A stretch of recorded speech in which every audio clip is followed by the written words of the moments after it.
Kia ora koutou, everyone. Welcome. Great to have all of you here and a number of members of the public and those who have been involved in our climate change work as well. So I'll invite you to the table if we're up to wherever you'd like to go on the microphone. You're going to sing us a song, Ewan? No? Ewan's going to introduce a very special guest today who'll be presenting, and really looking forward to it. So over to you, Ewan. Oh yeah, here we go. Thank you for that. I'm very pleased to introduce Dave Lowe, atmospheric scientist, to give a special briefing to Council on climate change in light of the increasing number and scale of impacts of global warming that we're starting to see, many of which have been predicted for quite some time. This is a very, very timely briefing. Dave set up the local CO2 measurement station at Bearing Head in the 1970s, which is just a local place in Lower Hutt. A researcher and educator, he was one of the lead authors of the 2007 IPCC report, which was recognised with a Nobel Peace Prize. He was awarded the 2020 Wellingtonian of the Year Environmental Award, and in 2021 released his award-winning memoir, The Alarmist, 50 Years of Measuring Climate Change. I'd like to hand over to Dave for his briefing to Council. Thank you.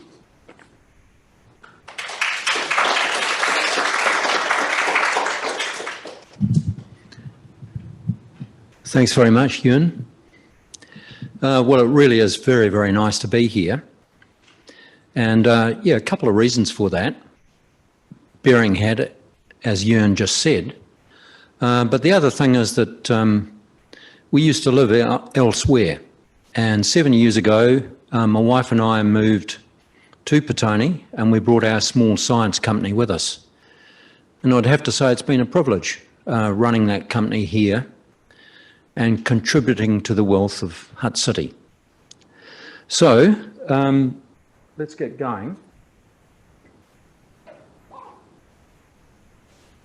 What I'd like to talk to about today is three basic things. First of all, a bit of Climate 101, and that really will be a very, very simple discussion, but you'll see immediately what a fragile environment we live in.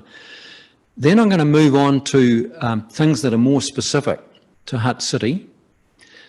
And from my perspective, the things that can be done immediately and the things that can be done down the track that you might want to consider. And I'm going to finish off with some personal stuff, because 50 years, that's a long time, and it's been a very difficult journey, exhausting, mentally and physically.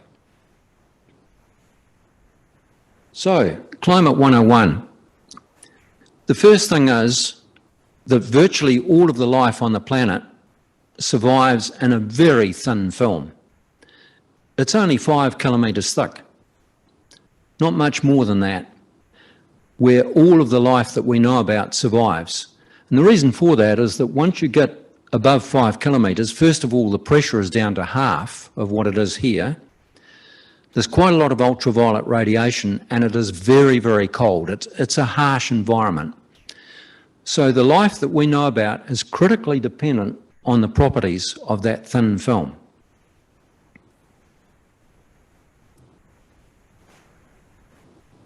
So a bit more Climate 101, Earth system science. It's amazing to me, because if you look back at Indigenous knowledge from right around the world, including here in New Zealand, the Maori, Papua Tuanuku, the Maori Earth Mother, Indigenous people have known for millennia that, hey, actually, we are part of an Earth system.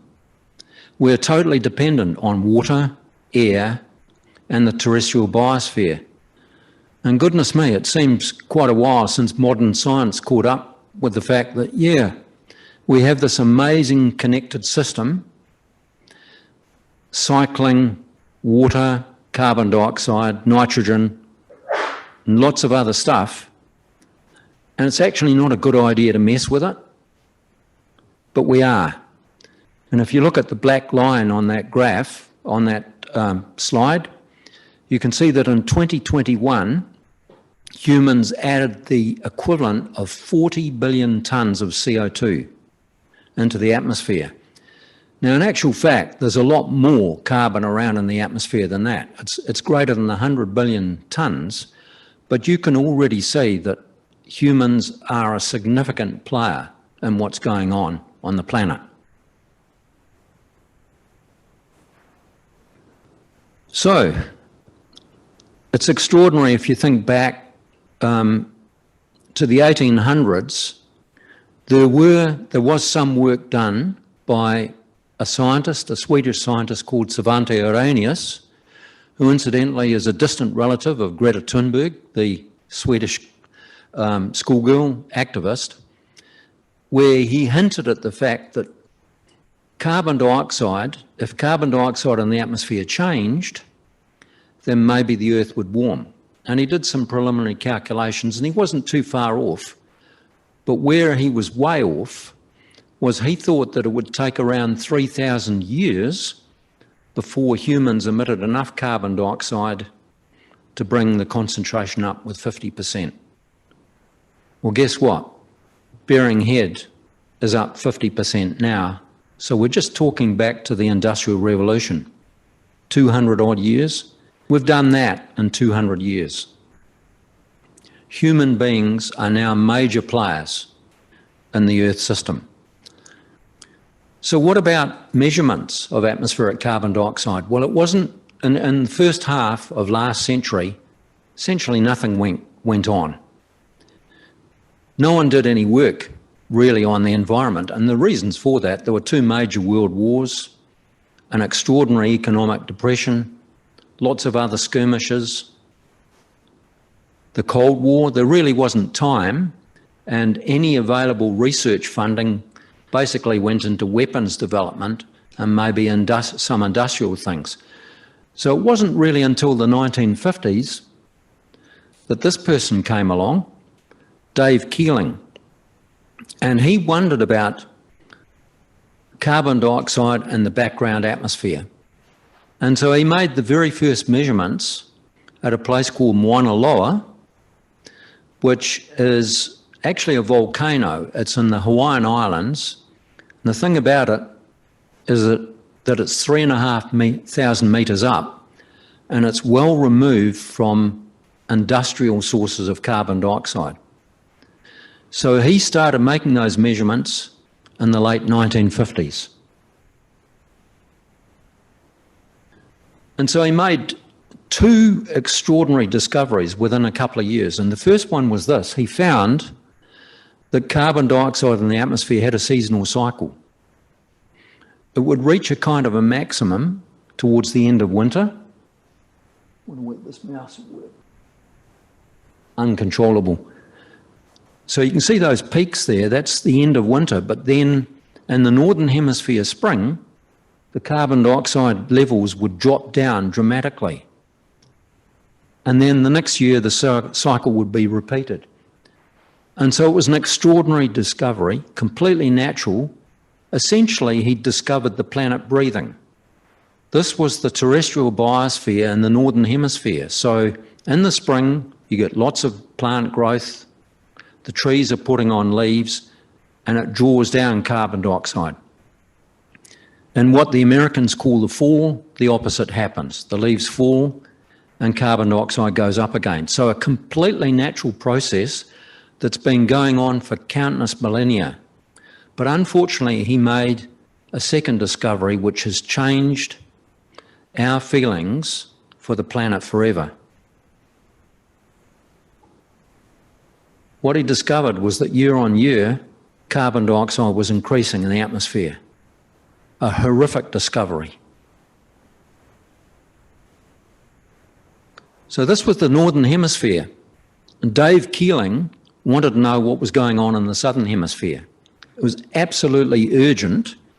The Southern Hemisphere is quite different to the Northern Hemisphere in that we have these huge oceans here. It is the ocean hemisphere. And Keeling speculated that, hey, maybe the southern oceans are actually drawing down CO2 because he'd already discovered that half of the fossil fuel CO2 was disappearing somewhere. Where was it going? What was the planet doing with all of this extra human-produced CO2? And so Keeling came to New Zealand in the 1960s. Why did he come to New Zealand? A couple of reasons. We're a couple of islands right in the middle of the Pacific Ocean. So if you go to any coastal site here with onshore winds, you're getting air that's representative of quite a large part of the Southern Hemisphere mid-latitudes. So if you can make measurements of a gas like carbon dioxide, you're really starting to nail down what its levels are in a large part of the Southern Hemisphere. So that was the first reason. The other reason is there was already a good science base here, good universities, and the DSIR in Lower Hutt. Does anyone heard of the DSIR? Yep, it was killed off a while back, but I won't go into that. So at the end of the 1960s, 3 American science workers arrived, an American scientist and 2 science technicians. And they set up right here in the Hutt Valley at those sheds that you can see. Right here, that shed, it's called Shed 2, and it still exists. And it was built by the American Army during the Second World War to store all sorts of equipment that was going to be used in retaking the Pacific. So this program, which is really part of the essential data needed for climate science, started here in those old sheds in Lower Hutt. So the 3 science personnel, within a very short time, I was approached as a young Kiwi kid. I was 23. I had a physics honours degree from Victoria, and asked whether I'd join them. And I thought, this is amazing. Yeah, absolutely. So my life changed forever. The 2 science technicians, one of them was a fisherman and the other one was a hunter. Here they were in New Zealand on American salaries. They were gone, hunting and fishing. The American scientist leading the group, he went and got another job. So I was left with this program on my own. Out at Macra, it was clear from the start that that was a terrible site. It just wasn't working. So I wound up moving all of that equipment to Bering Head, where it's been ever since, and has since turned into a multi-million-dollar operation internationally and run by NIWA here in Wellington. So what did I find? Terrible. That's a graph of 50 years of measurements from Bering Head. That's the red trace you can see there. The black trace is the one that I referred to from the Northern Hemisphere. So you can see they match each other pretty well, except here in the Southern Hemisphere, the red line doesn't have those big seasonal variations. We don't have the plants, the same terrestrial biosphere here in the Southern Hemisphere, but the growth, you can see it's exponential. So for a 23-year-old, over the decades, this has been horrible. I've lived with this for 50 years.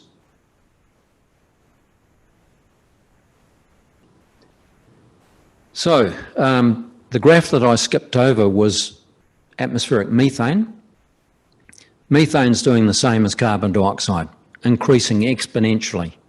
It's another greenhouse gas. It's another thing that humans are doing that's changing the planet. And so we're increasing, the Earth has a natural greenhouse effect. We are increasing that greenhouse effect by adding these gases. What happens? The Earth receives far more energy from the sun than is actually lost back into space. So there's this energy imbalance. That energy imbalance is colossal. Most of it goes into the oceans. Around 7% of it warms the land surface. The extra energy is just unbelievable. I tried to calculate it. In 2021, it was the equivalent of 15 million terawatt hours. And to put that in perspective, that's 1,000 times more than all of the power plants, the Earth's power plants, put together. It's just a colossal amount of energy, and it is warming the Earth and changing the way that whole Earth system that I talked about works. Another way of putting this in perspective, the last deglaciation, so the Earth has been going through regular periods of glaciation that last around about 100,000 years, and then into an interglacial that lasts about 10,000 years. We're in an interglacial now called the Holocene, except it's no longer called the Holocene, it's now called the Anthropocene, because we've changed it. We're not going to go anytime soon into another glaciation, although we're due for it. It took about 6,000 years to come out of the last one. And so the current climate change, what we've done in just 200 years, it really is like an explosion. So what's going on? The most obvious thing is temperature increases. This is a plot of global temperature from a whole lot of different labs, international labs. They're in the United States, Japan, the UK. Put together, there were very good instrumental records beginning in the late 1800s. Those graphs have normalised it to a period between about 1880 and 1900 and looked at the temperature increase from then. It's now 1.1 degrees above that pre-industrial level. The changes that are due to that are just extraordinary. We all know about the droughts. We certainly know about floods, and we know about landslips.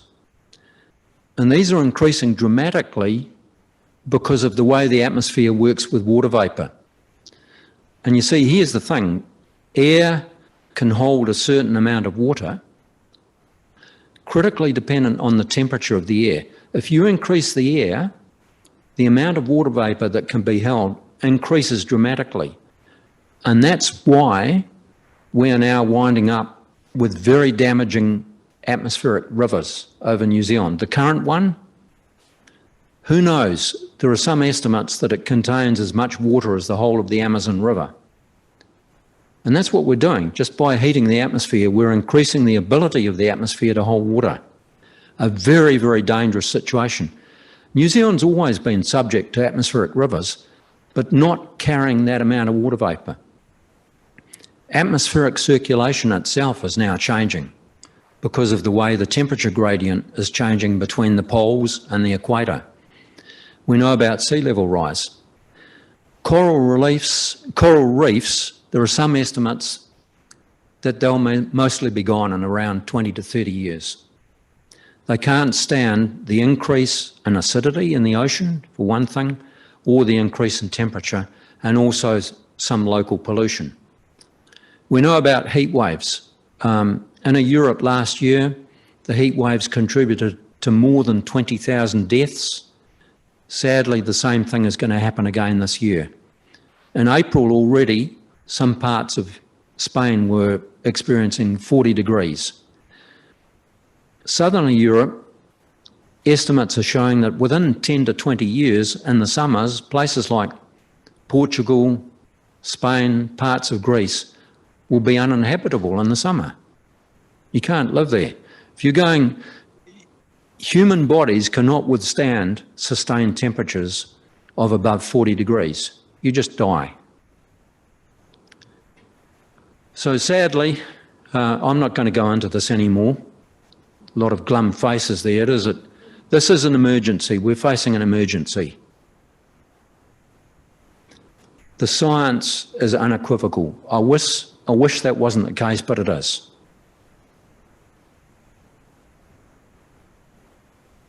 So I start to move on now to the next part of this talk. I was elated in 2015 when the United Nations, climate change, they fostered a conference which has come to be known as the Paris Climate Change Agreement, or the Paris Accord. This was in 2015, and it was already realised that if we take the temperature, and I showed you it's 1.1 now, it may be 1.2 already, we don't know yet. If we take it above 1.5, if we get to 1.5 and we go above that, we're into dangerous climate change. So we've already seen things that are dangerous, but very definitely we're going to see catastrophic events and sadly things that become irreversible. And this includes major melting of the polar ice cores. So the agreement was, okay, we have to reduce carbon emissions so we don't get into dangerous climate change territory. And we have to do that in a way that doesn't threaten food production. So that summarises what that accord was about.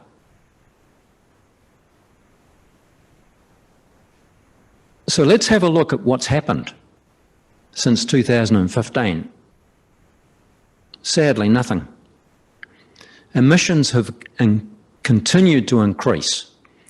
And this is a graph of emissions. It says GT there, that's actually billions of tonnes. And you can see the red star up the top there. That was 2022. And I've put an arrow there. The COVID-19 pandemic, there was actually a reduction in carbon emissions of around 7%. And you're kind of elated. You know, you think this is tremendous. This shows that humans can actually drop carbon emissions. And I actually wrote about this in the book that Jörn referred to. If we'd have kept up with that every year through to 2030, we would have halved the emissions and been well on track to reaching net zero carbon by 2050. Sadly, that hasn't happened. You can see there's been this incredible rebound. And if you look at the red marker there, so you can see the blue marker is the 7% drop, and then boom, this rebound, at least 7%. So it's just utter stupidity.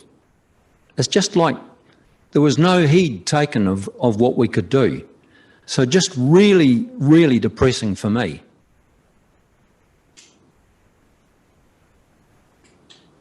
So what are the lessons that we could get from COVID-19? Well, the first thing is, there's no doubt that New Zealand avoided a huge number of COVID-19 and COVID-19 related deaths.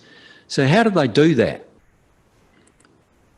The government and local governments, authorities, listened to the experts and they acted on professional advice. And there was a kind of a team of 5 million approach. You remember we were all locked away and it really annoyed you, but you knew that it was essential. And so you were committed to do it. And then you discovered working from home, you discovered that, hey, the streets were quiet, you could hear birds.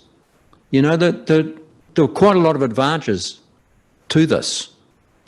And so to me, that same approach is now vital for carbon emissions reductions. We have to have a team approach. In the Hutt Valley, there's 100,000 plus residents. These residents need to work with the City Council. To me, there's always been an us and them thing. You know, people really blame local government, and it's weird because there's a kind of an apathy.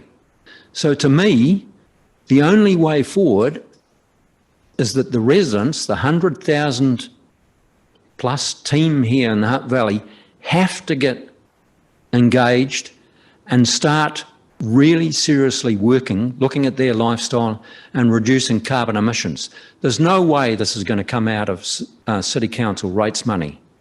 Everyone has to pull together, as we did during that first lockdown.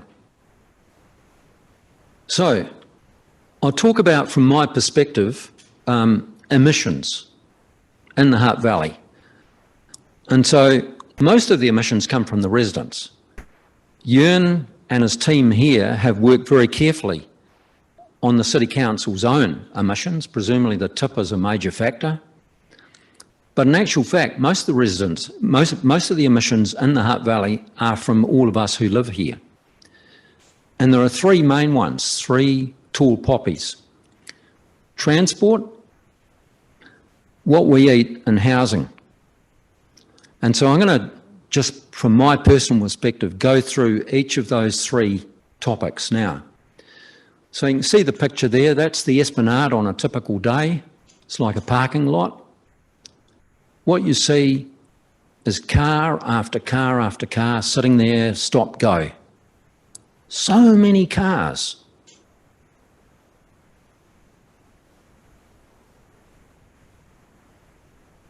We have to think very seriously about transport. It really is a major source in New Zealand of carbon emissions. The number of cars in Hutt City is pretty extraordinary. There's a lot of them, and you wonder how many kilometres of travel. We have to drop the number of kilometres travel. That's a colossal job, you know, getting across to people, well, hey, you know, that big SUV you're driving, have you thought about the emissions? That's really hard. It's a huge job, but to me, there are some very encouraging signs.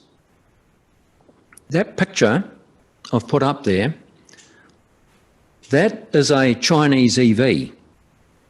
It's called a BYD, which I thought stood for Beyond Your Dreams, but apparently it stands for Build Your Dreams. And it is one of the cheapest new EVs that you can buy in New Zealand right now. This has been bought by an Uber driver, and I've chatted to him, a very interesting guy. It cost him around $50,000 after the clean car discount. So he used to drive for a taxi company. He now drives for Uber, says it's brilliant. He does around 200 to 250 kilometres a day in this car. He charges it at night at his home. He's got a special plug mounted on the wall using night rate electricity. It switches on at 1 minute past 9 in the evening and turns off at 1 minute to 7 in the morning. Costs him 11 cents a kilowatt hour. And he says that he's laughing all the way to the bank at the moment with this, because Uber itself, first of all, they've given him a bonus for buying a new electric car. And he talked to me today. He said, oh, they've just reduced the amount of commission that I have to pay them from 28% to 14%. So I'm not here to promote Uber. I see this as an example, a template for what might be done in the future for ride sharing.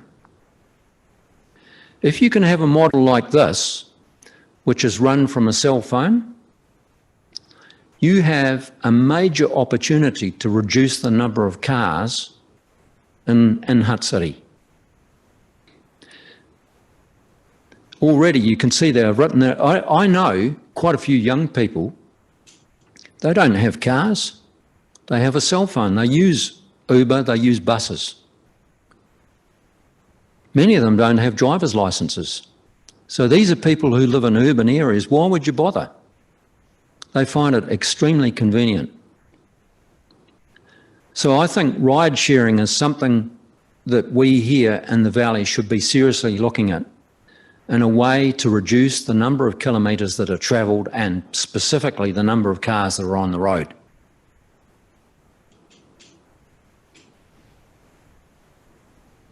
Electrification. So you recognise one of your glass recycling trucks there. And so certainly from me, the Alarmist, I'd like to congratulate Hutt City Council on getting these trucks. I think you've got 4 of them and 6 electric vans.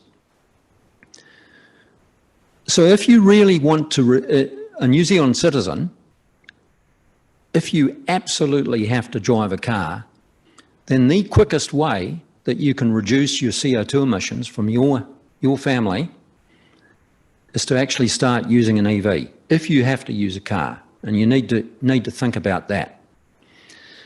The other picture I've got up there is an electric van, and I love using anecdotes because you do learn a lot from people. There's an electrician who lives not very far from me in Petone. He drives an electric van for his work, And he told me two things. He said, first of all, a Ford Ranger would have to be the most useless vehicle that a tradie could have. They have a tub on the back and you can't put anything in it. And if you do, you get all your stuff ripped off. He says the electric van for him is brilliant, a lot of advantages, and not the least of it, he says he charges it by plugging into the client's power.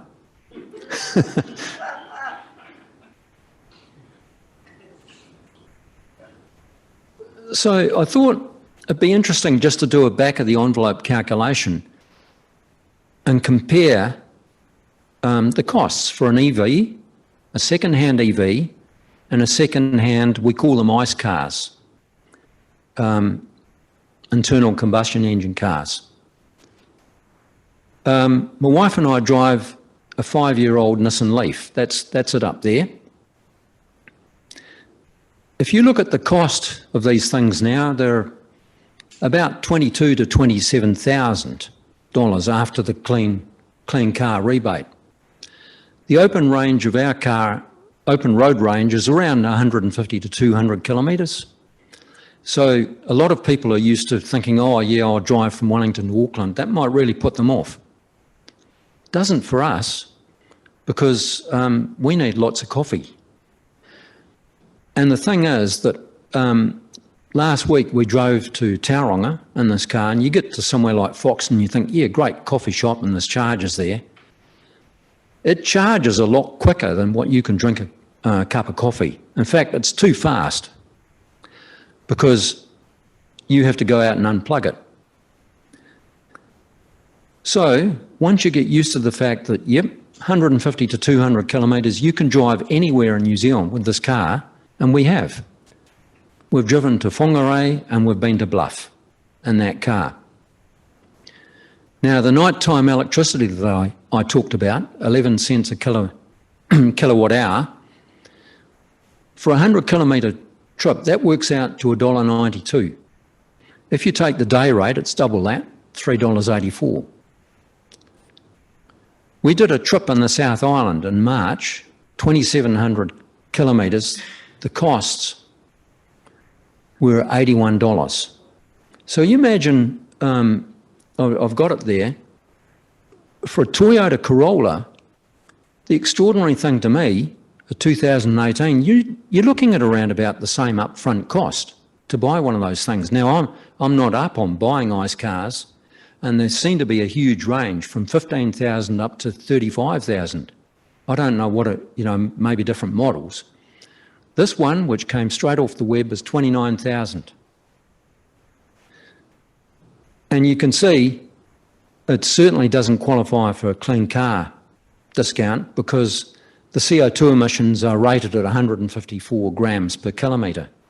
The government is putting that down to a maximum of 100 grams per kilometre, by the way. So that South Island road trip that I talked about, the fuel for that with this car, if I've calculated correctly, would be $434. That's a factor of 5 more than what we paid for our Nissan Leaf for charging it. So these things, to me, I'm puzzled. I mean, this seems to be a no-brainer economically, as well as a way of reducing carbon emissions if you absolutely have to drive a car. What did it cost us to get here on the bus today, Bill? 92 cents on the Snapper card. Okay, my next slide about transport, bicycles. I give a lot of talks to groups around the Hutt Valley, all over the Wellington region and the top of the South Island.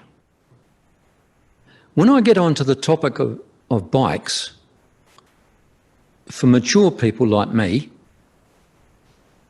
you get this sort of glazed expression of it, how the hell could I ride a bike? Now, I've just ridden Tour Aotearoa, which is Cape Reinga to Bluff, and I'm 76, on an electric bike. To me, electric bikes are a revolution. My wife and I do a lot of shopping with them. in a typical cycle pannier bag, you can fit 4 6-packs of beer. They're fantastic for shopping. The picture that I've shown you there of the cargo bike, that's a guy I've never met. He's an eccentric multi-millionaire who lives in Christchurch, and he's absolutely keen on promoting emissions reductions. He doesn't own a car, he doesn't fly. He has that cargo bike, and he has a bunch of restaurants around Christchurch, and he delivers supplies to them in that bike. And if you look around Wellington, our grandchildren go to Ridgeway School, just a standard Wellington school, and there are lots of parents using cargo bikes to get their kids to and from schools. So you're seeing a change there from the SUV drop-offs. This picture here I've put in just to see. Now, everyone's heard about cycling in the Netherlands and in Denmark, Scandinavian countries, and the extraordinary bike paths that they have. Incredible. You can cycle anywhere. In Copenhagen, there are more bikes than there are cars. Does anyone know where this is? Very good. Very good. Almost no one picks it. This is here in the Hutt Valley. And you ride through that and you think you're in a Europe. It's just a wonderful construction, incredible, connecting to an overbridge that goes over the railway line at Manor Park Station. Beautiful construction. The sad thing is, although I've ridden over that a dozen times, I've never met another cyclist. So you've ridden over it? Yeah. Yeah. So that's what we can do with infrastructure, and I think you're going to, certainly the path that's being built from Wellington through to Petone, that is going to be a game changer for cycling.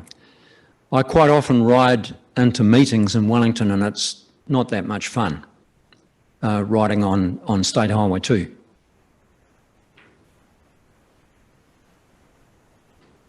What about the future of housing? So I've put this up. This is a development that goes back quite a way. I think maybe 15 or 20 years, do you think, in Petone?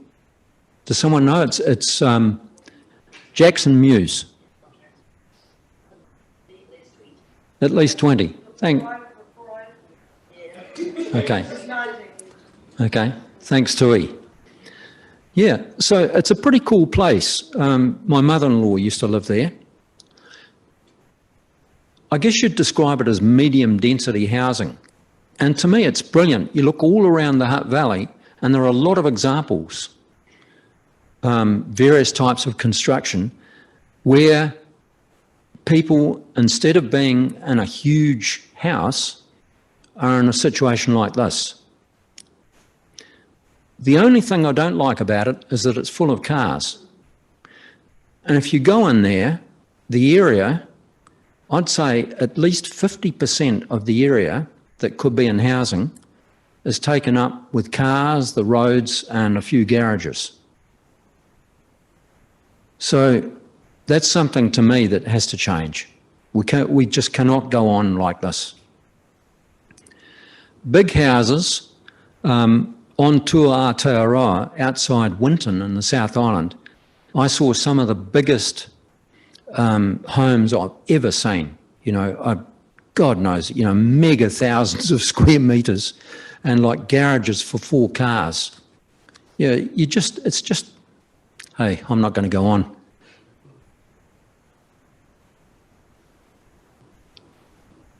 Community solar power. So solar power, first of all, you think, yeah, man, that's an expensive situation. That's for rich people. But there's another funding model being developed now where companies actually will provide all of the equipment you need to generate your own electricity for no upfront costs, and then sell you back the power that you're generating at a rate that is cheaper than you'd get from an energy company. So that's, as I say there, something you need to do your homework on. But I know that in many countries overseas, communities like the Hutt Valley actually have community solar power. So there'll be some open space and they'll set up a whole bunch of panels, and there'll be a kind of a buy-in scheme where the local city council is not funding it. You know, it's funded by the people who share the scheme. So these are things to look at, because let's face it, we have a pretty weird electricity market in this country.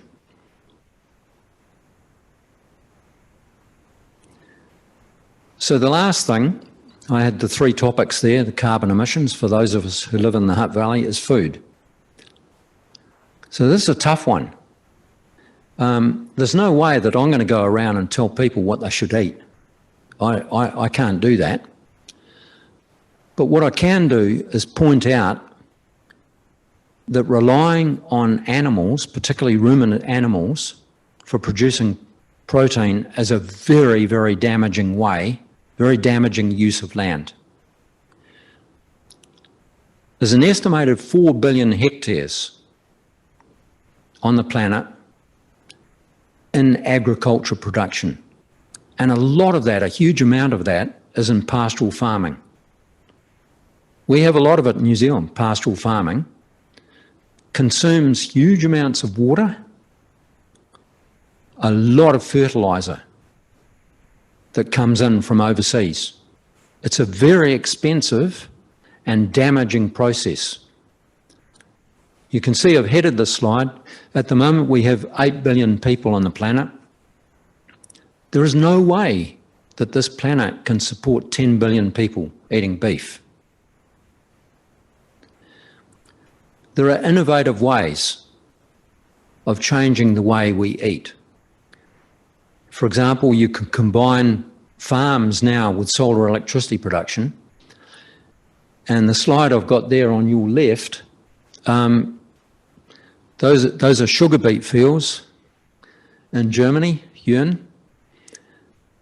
And there are now developments where you can actually have that same area and solar panels, use the electricity to split water to make hydrogen, add it to CO2 from the atmosphere to make sugar, much cheaper than a sugar beet farmer can work.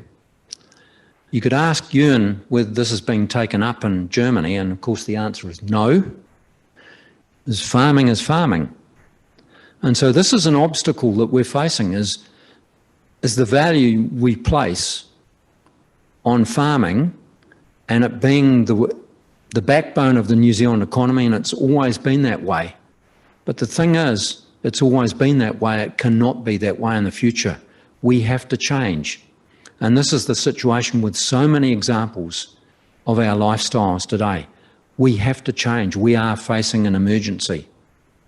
So farming in the way we do it today, particularly ruminant animals, we're talking cows, beef cattle, sheep, also deer that produce methane, that can't go on. Here's something very controversial for you. That hamburger up there, that's called an impossible burger. I had one of these. It's like eating a beef patty. You would swear that was a beef patty. You cannot tell. You completely fool a teenager with one of those. They've been developed in the US.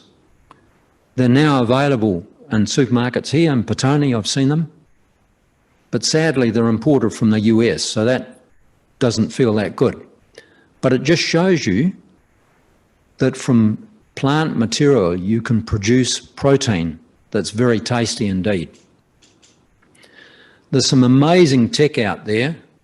A company in Finland has developed a method of producing bacteria that actually live on hydrogen and CO2 gas and make protein. I haven't tried this stuff, but a Guardian journalist has, and he said it was absolutely amazing. He had a smoothie made out of it. So I think one of the things that's going to hit our farming in New Zealand is not so much people switching to vegetarian, but disruptive technology in the form of much cheaper ways of making things. The Hutt Valley, Hutt City supermarkets already have products. And that picture I've shown there, that's another teenager, and that's a spaghetti bolognese I made from a product which is produced on the Kapiti Coast, and you can't, it's as though I used beef mince. He couldn't tell the difference, and he was pretty annoyed when I told him. And the thing is, these products are now the same price or cheaper than meat. So I can't tell you what to do, but I think you really need to think through options, ways of reducing emissions. And relying on ruminant animals is not sustainable in the future. So, Wellington has what's called a time bank. Anyone here know what this is? Yep. So the idea is it's a voluntary organisation, and you go in and you swap your skills for someone else. And that picture I've put up there, that's a range hood that belongs to my brother-in-law, and it broke. And he was pretty annoyed because he took it back. I shouldn't mention the name of the store that he took it to, but they wouldn't repair it. And they said, oh, just throw it out and buy a new one. So can you imagine the Silverstream tip with all of this stuff arriving there? Yeah, I mean, you can sort of recycle the metal, but what a huge waste. So he asked me to have a look at it. So, yeah, I've got a reasonable background in electronics. So I had a look at it, and there was a capacitor on it that was blown. So I told him to go to J-Car Electronics here in Lower Hutt and buy exactly the same one he did. I soldered it back in, and off it went. The cost of that capacitor was 85 cents. Throwing stuff like that, it has a huge embedded carbon content. We should not be doing this. So this time bank, what I'm saying here is we should be repairing and recycling things more. Trade Me is actually a brilliant example of how you can kind of recycle things. The government's GenLess website is well worth having a look at. There's a lot of great ideas on that. Here's another idea for Hutt City. What are your emissions? What are your carbon emissions? We don't really know. People don't know. You need a carbon calculator. If you go on the web, it's absolutely confusing. There are all sorts of weird and wonderful things that are very difficult to get to grips with. But Auckland City has produced this carbon calculator. It's called FutureFit. It's quite intuitive, and you can really go through it and figure out what your emissions are. Not only that, it sends you emails, it's in your face every week and says, oh, how are you doing? You know, have you reduced your emissions this week? So I checked out our emissions when we used to live up the coast before we moved to Petone, and my wife and I were averaging 15 tonnes CO2 equivalent per year, and that's pretty much the average for a New Zealander. Moving to Petone and changing the way we live, we dropped that by a factor of at least 2. Now, the world average at the moment I showed you is 40 billion tonnes of CO2 equivalent a year, 8 billion people, that's 5 tonnes CO2 equivalent. So we're still above the average Earth citizen. But this can be done. And getting onto a carbon calculator is a way of doing that. And you know what I'm going to suggest next, don't you? Hutt City should have one of these.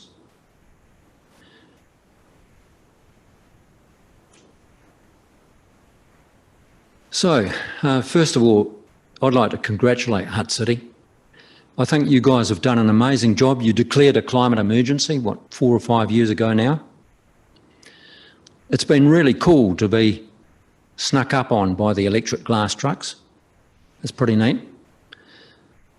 Now, I've already talked here about the image that local councils have. I mean, very poor voter turnout. Why is that? And to me, there is this disconnect. There really needs to be communication on the urgency of carbon emissions reductions. We need to have this team of 100,000 plus people working. Now, I've thought of ways of doing that. And one of the things that, look at Copenhagen. Copenhagen will be net zero carbon in 2025. How did they achieve that? Why not involve the local high schools? We can't use rates money to do indefinite research programs. But Hutt Valley High School have some brilliant teachers, really switched on students. They were instrumental in pushing the government to remove coal-fired boilers from schools. This school here in the Hutt Valley. Get those really smart kids as part of the school curriculum to figure out how you move to net zero carbon. I work very closely with some of the students from Hutt Valley High School, and they are really pissed off with what's going on. They talk about climate justice. That mortgage broker, wow, they don't have, I won't go any further, but look at what they're facing. We're looking at an intergenerational crime. They're angry and they want to see very, very rapid change. One of the requests they had to government last year when they demonstrated outside Parliament was compulsory climate change education at all high schools and involvement in projects like the one I've talked about. What's happened? Nothing.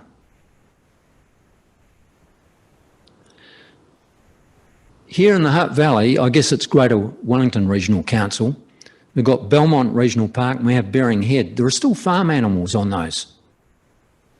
Those parks should be rewilded. That's a tremendous sink for atmospheric carbon dioxide. And here's the thing, NIWA have recently done research and they've shown that fjordland is actually an enormous sink of carbon dioxide. Fjordland, it's non-intuitive. You'd think a mature forest, that's stopped drawing down carbon dioxide, but it's not the case. The combination of the wetlands and the native trees in fjordland are a very large sink for carbon dioxide. So we should be planting areas in the Hutt Valley in long-lived natives that are protected by legal covenant from ever being chopped down. Now, I don't know exactly what the situation is with the big floodplain here, but it must cost a fortune in rates, or is it Greater Wellington Regional Council, paying for mowing them. Is there an issue with planting trees on floodplains? Do they get swept away in a flood and then jam up the bridges? I see when you ride on the river paths, there are some local areas of bush that have been planted by high schools, Taita High School. That sort of thing should be done. So once again, involving the residents.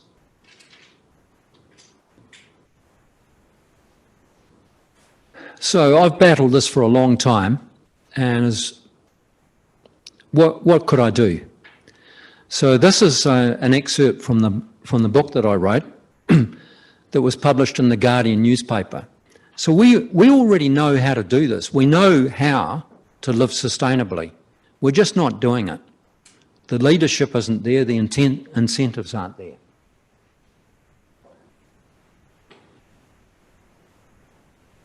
So I'm just going to finish off here. Ewan's given me a nod. How do you transmit the urgency of this to the public? You know, Hutt City's been involved in this. You've really done a great job. I've seen the stuff on your website. You have, what's your title, Ewan? Your climate change something or other? Yeah. Yeah. And you over there on that very impressive desk, you're a climate commissioner, something or other? Yeah. So yeah, how do you get this across? And so for me, finally, I took the decision to write a book, which is a very strange thing for a scientist to do. And the reason I did this is that a couple of years back, this article on my life appeared in the Dom Post and it was published in pretty well every single paper in New Zealand. And straight away I started receiving emails and phone calls, and I thought, how the heck did this get through where I've been trying for years and not really got through? And it was to do with the way it was written. And so I wrote this book, and it's a controversial title, The Alarmist. That's derogatory, but it worked. It got through to the public because it follows the life of an average Kiwi bloke, a guy who's been through a lot of ups and downs. I've been in some very, very dark places. And so, hey, I never set out to write an award-winning book, but that's what happened. It won a Best Non-Fiction Prize at the Ockhams last year. And I'm just going to finish off here, Ewan. You all know what this picture is. So there's a barren, airless moon, our moon, taken by the Apollo astronauts, of a precious jewel floating in space. Do we really want to mess it up? So I'm going to finish off there. Thanks very much.